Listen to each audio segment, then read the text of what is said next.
AP CM deputy సీఎంలతో సహా కూటమి నాయకులు మహిళలపై అసభ్యకరంగా సోషల్ మీడియాలో పోస్టులు పెడుతున్న వైసీపీ సోషల్ మీడియా కార్యకర్తలపై పోలీసులు కొరడా ఝుళిపిస్తున్నారు.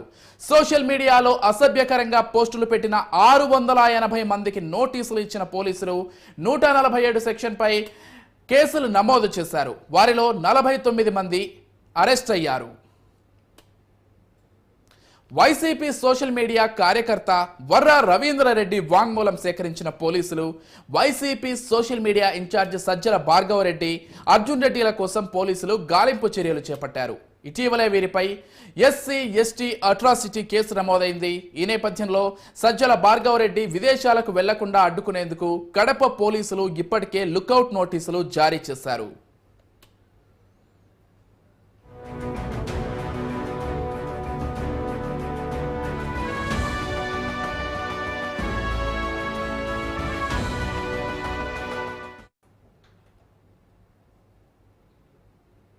నవంబర్ 8న వర్రా రవీంద్రారెడ్డి, సజ్జల భార్గవరెడ్డి, అర్జున్ రెడ్డిలపై ఎస్సీ ఎస్టీ అట్రాసిటీ కేసు నమోదైంది. వైఎస్ఆర్ జిల్లాకు చెందిన హరి అనే దళితుడు ఫిర్యాదు ఆధారంగా నాన్ బెయిలబుల్ సెక్షన్ల కింద కేసు నమోదైంది.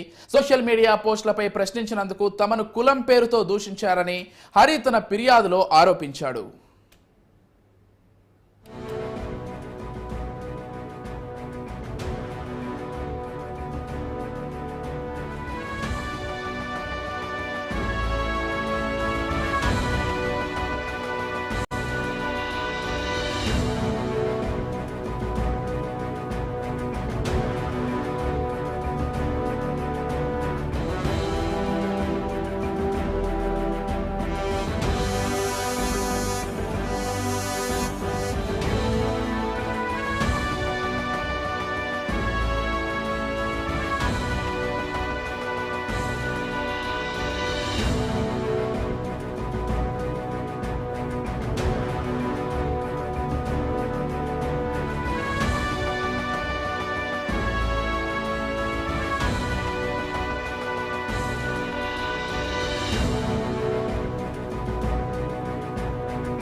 గత ప్రభుత్వ హయాంలో చక్రం తిప్పిన సజ్జల రామకృష్ణారెడ్డి తనయుడు సజ్జల భార్గవరెడ్డి వైసీపీ సోషల్ మీడియాను నడిపిస్తున్నాడు.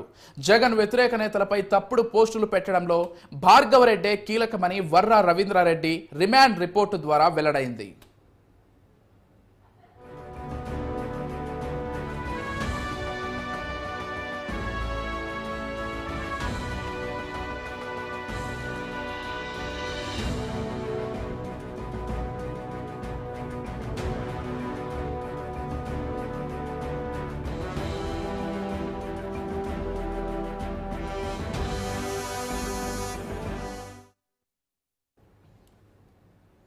భార్గవరెడ్డిపై ఇప్పటికే ఏపీలో పలు కేసులున్నాయి. ఇప్పుడు ఎస్సీ ఎస్టీ అట్రాసిటీ కేసుతో అతడి చుట్టూ ఉచ్చు మరింతగా బిగుస్తోంది. ఈ నేపథ్యంలోనే అతడు తప్పించుకొని పోకుండా లుకౌట్ నోటీసులు జారీ చేశారు.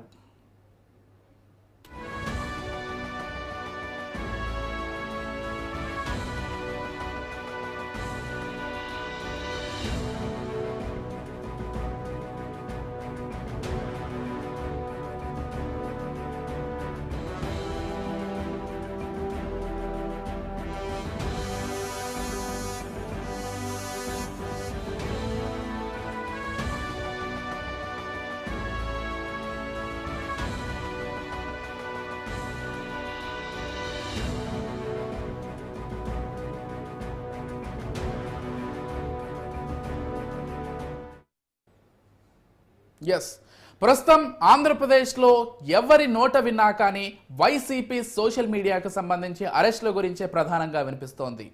గత ప్రభుత్వంలో కావచ్చు, లేకపోతే ప్రభుత్వం మారిన ప్రస్తుత కూటమి ప్రభుత్వంలో కావచ్చు, వైసీపీ సోషల్ మీడియాలో అటు చంద్రబాబు గురించి కావచ్చు, లేకపోతే పవన్ కళ్యాణ్ గురించి కావచ్చు, కేవలం వారికి సంబంధించి వ్యక్తిగతంగానే కాదు, వారి ఇంట్లో ఉన్నటువంటి మహిళలకు సంబంధించి కూడా వైసీపీ సోషల్ మీడియాలో ఏ విధంగా ఇష్టారీతన పోస్టులు పెడుతున్నారో ప్రతి ఒక్కరం చూస్తూనే ఉన్నాం. అయితే దానికి సంబంధించే ప్రస్తుతం ఏపీ పోలీసులు టార్గెట్ గా చేసుకుని ఎవరైతే ఇటువంటి పోస్టులు పెడుతున్నారో, ఎవరైతే సోషల్ మీడియా వేదికగా ఇష్టారీతిన టీడీపీ లేకపోతే కూటమి నేతలకు సంబంధించి, కూటమి నేతల కుటుంబ వ్యక్తులకు సంబంధించి మాట్లాడుతున్నారో వాళ్ళనే టార్గెట్ గా చేసుకుని అరెస్టులు అయితే మొదలు పెట్టారు. ఇదే అంశానికి సంబంధించి మరింత సమాచారం అందించడానికి మా విశాఖ ప్రతినిధి చంద్రశేఖర్ సిద్ధంగా ఉన్నారు. S Chandrashekar, good evening. Good evening. Chandrashekar, ప్రధానంగా అంటే విశాఖ అనగానే ప్రతి ఒక్కరు కూడా బోరుగడ్డ అని లేకపోతే అతను చేసినటువంటి కామెంట్స్ వీటి చుట్టూనే ఎక్కువగా ఫోకస్ పెడుతూ ఉంటారు. అతనికి సంబంధించి కూడా అరెస్ట్ గతంలో జరిగింది, లేకపోతే పోలీసులు నోటీసులు కూడా అందించారు. కేవలం అతనికి సంబంధించి మాత్రమే కాదు, రాష్ట్ర వ్యాప్తంగా ఈ విధంగా వైసీపీ సోషల్ మీడియాకి సంబంధించినటువంటి అరెస్టులు జరుగుతున్నాయి. మరోవైపు వైసీపీ వాళ్ళ వర్షన్ ఏ విధంగా ఉందంటే కావాలనే టార్గెట్ గా చేసుకుని వైసీపీ వాళ్ళని ఇబ్బందులకు గురి చేస్తున్నారని చెప్తున్నారు. అసలు మొత్తంగా ఏం జరుగుతోంది ఆంధ్రప్రదేశ్ లో చంద్రశేఖర్? Good evening. కూడా వైసీపీ నేతలకు సంబంధించినటువంటి ఎవరైతే సోషల్ మీడియా యాక్టివిటీస్ ఉన్నారో వీళ్ళందరిపైన కూడా కేసులు నమోదవుతూ ఉన్నాయి. విశాఖకు సంబంధించి 2 పోలీస్ స్టేషన్ల పరిధి అయితే ఇప్పటికీ 2 వ్యక్తులపైన కేసులు నమోదు చేయడం జరిగింది. ప్రధానంగా ఆంధ్రప్రదేశ్ వ్యాప్తంగా కూడా ముఖ్యమంత్రి, ఉప ముఖ్యమంత్రితో పాటు కూటమి నేతలకు సంబంధించినటువంటి మరికొంతమంది పైన కూడా బురద చెల్లే ప్రయత్నం చేస్తున్నారంటూ కూడా పెద్ద ఎత్తున ఆరోపణలు అయితే వినిపించి, ఈ నేపథ్యంలో అటువైపు లుకేసిన పరిస్థితి కనిపిస్తుంది. ముఖ్యంగా ఏదైతే సోషల్ మీడియా ఉందో, ఫేస్బుక్ కానీ ట్విట్టర్, ఈ రెండింటి వేదికగా కూడా వైసీపీ నేతల, వైసీపీకి సంబంధించినటువంటి కొంతమంది సోషల్ మీడియా యాక్టివిటీస్ అందరూ కూడా వారికి సంబంధించినటువంటి వ్యంగ్య అస్త్రాలని వస్త్రంతో పాటు ఏదైతే ముఖ్యమంత్రి, ఉప ముఖ్యమంత్రితో పాటు నారా లోకేష్ తో పాటు మరికొంతమంది మంత్రుల పైన కూడా పూర్తిగా సోషల్ మీడియాలో అయితే వ్యంగ్యాస్త్రాలు అయితే చేసిన పరిస్థితి కనిపిస్తుంది. నేపథ్యంలో దానికి సంబంధించినటువంటి ప్రతి ఒక్క సోషల్ యాక్టివిటీస్ కూడా పోలీసులు అయితే నిఘా పెట్టడం అయితే జరిగింది. దీనికి సంబంధించి రాష్ట్ర వ్యాప్తంగా కూడా 680 మందికి అయితే ఇప్పటికే నోటీసులు అయితే జారీ చేసినటువంటి పరిస్థితి కనిపిస్తుంది. ప్రధానంగా 147 మందిపై కేసులు నమోదు చేయడంతో పాటు 49 మందిని కూడా అరెస్టు చేసినట్లుగా తెలుస్తుంది. అయితే ప్రధానంగా వైసీపీకి సంబంధించినటువంటి సోషల్ మీడియా ఏదైతే ఉందో, ఈ సోషల్ మీడియాకి సంబంధించి సజ్జల్ భార్గవ్ ఎవరైతే ఉన్నారో ఈయన నడిపిస్తున్నట్లుగా అయితే బయటకు వచ్చిన పరిస్థితి కనిపిస్తుంది. ఆయన సారథ్యంలో వైసీపీ సోషల్ మీడియా వేదిక కూడా కొన్ని గ్రూపుల్ని సృష్టించడం, ఈ గ్రూపుల ద్వారా కూడా వైసీపీకి సంబంధించినటువంటి పోస్టులతో పాటు టీడీపీ కూటమి నేతలకు సంబంధించినటువంటి కొన్ని తప్పుడు ప్రచారాలు చేసేటటువంటి పోస్టులన్నింటినీ కూడా ప్రచారాలు చేయడం, ఇటు సోషల్ మీడియా వేదికగా ఏర్పాటు చేసుకుని ప్రధానంగా వైసీపీకి సంబంధించినటువంటి ఎవరైతే యాక్టివిటీస్ ఉన్నారో వీళ్ళంతా కూడా వాట్సాప్ కు సంబంధించినటువంటి ఒక గ్రూప్ ని క్రియేట్ చేసుకోవడం, ఆయా జిల్లాల్లో ఉన్నటువంటి సభ్యులందరికీ కూడా ఆ గ్రూప్ సంబంధించినటువంటి కొన్ని మెసేజ్లు అయితే ఫార్వర్డ్ చేయడం జరుగుతుంది. ఈ నేపథ్యంలోనే ఇటు ముఖ్యమంత్రి, ఉప ముఖ్యమంత్రి పైన కూడా చేసిన పోస్టులు అయితే ప్రస్తుతం కలకలం రేపిన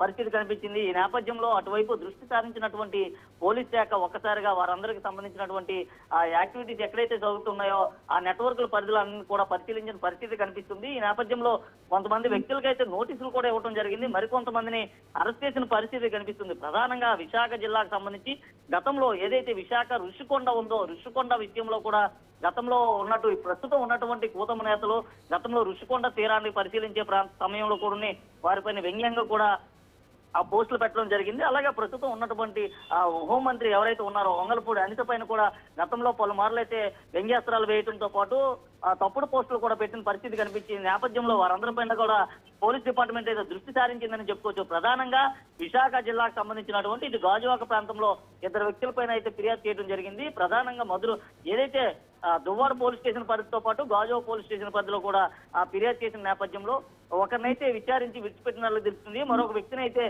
ఇప్పటికే జైలుకి 14 రోజులు, న్యాయమూర్తి కూడా 14 రోజులు రిమాండ్ చేసినట్లు తెలుస్తుంది. విజయ్.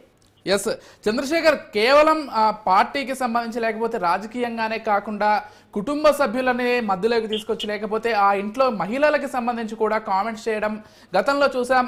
అంటే ఇక్కడ పార్టీలకు అతీతంగా మాట్లాడుకున్నట్లయితే ఇటు నుంచి కూడా కొన్ని వచ్చాయి. కాకపోతే ప్రధానంగా డిప్యూటీ సీఎం అయినటువంటి పవన్ కళ్యాణ్కి సంబంధించి, పవన్ కళ్యాణ్ ఇంట్లో మహిళలకు సంబంధించి ప్రధానంగా ఫోకస్ చేస్తూ అటువంటి కామెంట్స్ చేయడం, అంటే దీని వెనకాల ఇటు భార్గవ రెడ్డి దగ్గర నుంచి ఇటువంటి హింట్స్ వచ్చాయి, లేకపోతే భార్గవ రెడ్డి చెప్పడం వల్లే చేశామని ఎవరైనా చెప్తున్నారా, లేకపోతే వ్యక్తిగతంగా చేసినటువంటి కామెంట్స్ గా చెప్తున్నారా? ఎలా చూడాలి చంద్రశేఖర్, అసలు ఏం చెప్తున్నారు విచారణలో భాగంగా? పవన్ కళ్యాణ్ ఏదైతే డిప్యూటీ సీఎం పవన్ కళ్యాణ్ అన్నాడో, పవన్ కళ్యాణ్ సంబంధించినటువంటి 3 పెళ్లిళ్ల పైన కూడా గతంలో వ్యంగ్యంగా మాట్లాడిన పరిస్థితి కనిపించింది. సోషల్ మీడియా వేదికతో పాటు మీడియా వేదిక కూడా పూర్తిగా విమర్శించిన పరిస్థితి కనిపించింది. ఈ నేపథ్యంలో ఇటీవల కాలంలో కూడా పవన్ కళ్యాణ్ సంబంధించినటువంటి మూడు వివాహాలు ఏవైతే ఉన్నాయో 3 వివాహాలపైన కూడా పూర్తిగా సోషల్ మీడియాలో హాట్ టాపిక్ నడిచిందనే చెప్పుకోవచ్చు. విజయ్ దాదాపు ఆ ఏడాదిన్నర కాలం పాటు ఆయన పైన వ్యంగ్యంగా ప్రశ్నలు వేయడంతో పాటు దానికి సంబంధించినటువంటి కొన్ని చిత్రాలను కూడా మార్పులు చేసిన పరిస్థితి కనిపించింది.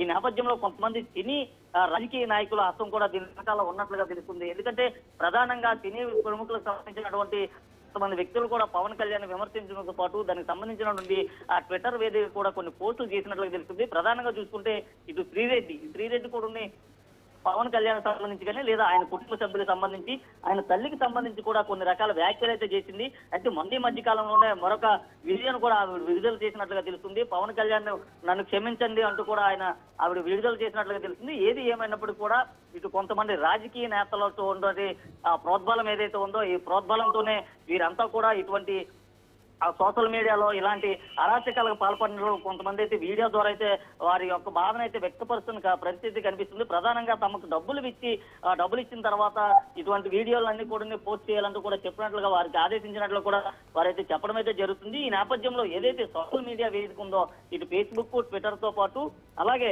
యూట్యూబ్ కు సంబంధించినటువంటి కొన్ని ఛానల్స్ లో కూడా తప్పుడు ప్రచారాలు చేయడంతో పాటు ప్రస్తుతం ఉన్నటువంటి మంత్రులు ఎవరైతే ఉన్నారో మంత్రులకు సంబంధించినటువంటి పోస్టింగ్లన్నీ కూడా మార్పింగ్ చేయటం వారికి సంబంధించినటువంటి కుటుంబ సభ్యుల పైన కూడా విషం చెల్లే ప్రయత్నం అయితే చేశారంటూ కూడా ఆ ఫిర్యాదులు అందే. ఈ నేపథ్యంలో ఈ రోజు కూడా రాష్ట్ర వ్యాప్తంగా కూడా కొన్ని చోట్ల అయితే ఫిర్యాదులు ఇచ్చిన పరిస్థితి కనిపిస్తుంది. ఈ నేపథ్యంలో వారందరినీ కూడా అదుపులోకి తీసుకోవాలి, అరెస్ట్ చేసి పూర్తిగా విచారణ కొనసాగించాలి. అసలు దీని వెనక ఉన్నటువంటి వ్యక్తులు ఎవరనేది బయటికి తీసుకురావాలంటూ టీడీపీ నేతలంతా కూడా కోరుతున్న పరిస్థితి కనిపిస్తుంది. అటువైపుగా కూడా పోలీసులు అయితే ప్రస్తుతం అడుగులు అయితే వేసినట్లుగా తెలుస్తుంది. ఎప్పటికప్పుడే కొంతమందిని అయితే అదుపులోకి తీసుకుంటున్నారు. వారిని పూర్తిగా విచారించి అసలు దీని వెనక ఉన్నటువంటి ప్రధాన వ్యక్తి ఎవరనే అంశాన్ని అయితే కీలకంగా బయటకు వచ్చే అవకాశాలు ఉన్నాయి. మరో 2-3 రోజుల్లో పూర్తిగా ఈ అంశాలపైన కూడా పూర్తిగా బయటకు వచ్చే అవకాశం ఉంది. అతను కూడా అదుపులోకి తీసుకున్నట్లు తెలుస్తున్నారు. అయితే ఇది సినీ ప్రముఖులకు సంబంధించి కూడా ఉన్నాయి.